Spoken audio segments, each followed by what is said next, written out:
Should I help more people or should I help my team?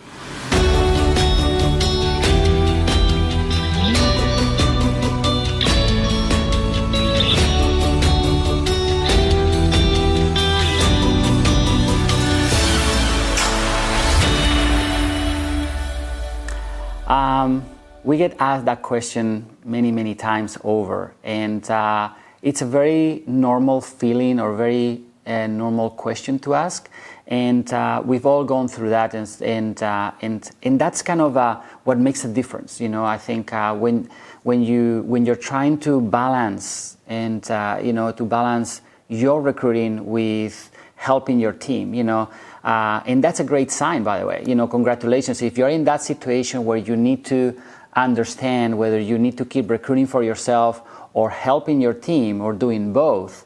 That's a great situation to have, because that means that you have already a team that you're working with and they're very eager to learn and eager to do things. So here's, as a rule of thumb, how we do it.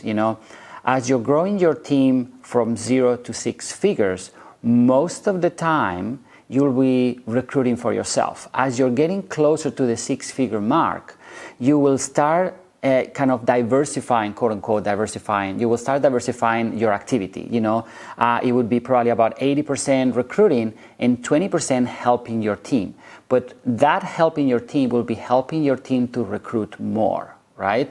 So you're kind of always recruiting, but at the same time, as you're getting to that 6-figure mark, you're gonna recruit for yourself, and you're gonna decrease that recruiting to help your team to recruit more. And as your team starts to recruit more, then you're gonna take out of that 80%, you're gonna take, I would say, probably another 20%, right? So I would say another probably 20 to 30% of that time. So you would be 50% recruiting for yourself, 20%, 30% recruiting, helping your team to recruit, and another 20% or 30%, depends on how you can balance it out. It doesn't need to be exactly like that, but I think you get the idea, is to train people, to train your leaders on how to train others, to help your leaders, to train your leaders how to recruit, how to help recruit others, right? So you're going to be sharing what you're doing all the time. Is you're sharing your experience, what you have been doing.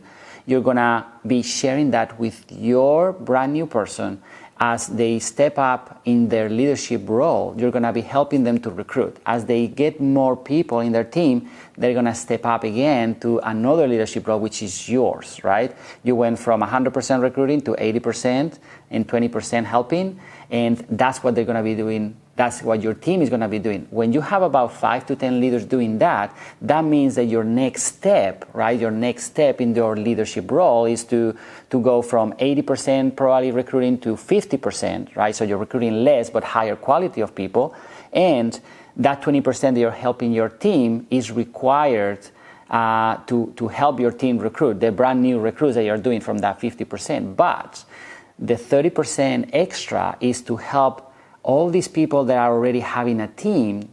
They're going to spend now 80% recruiting and 20% helping others, right? So should I recruit more or help my team?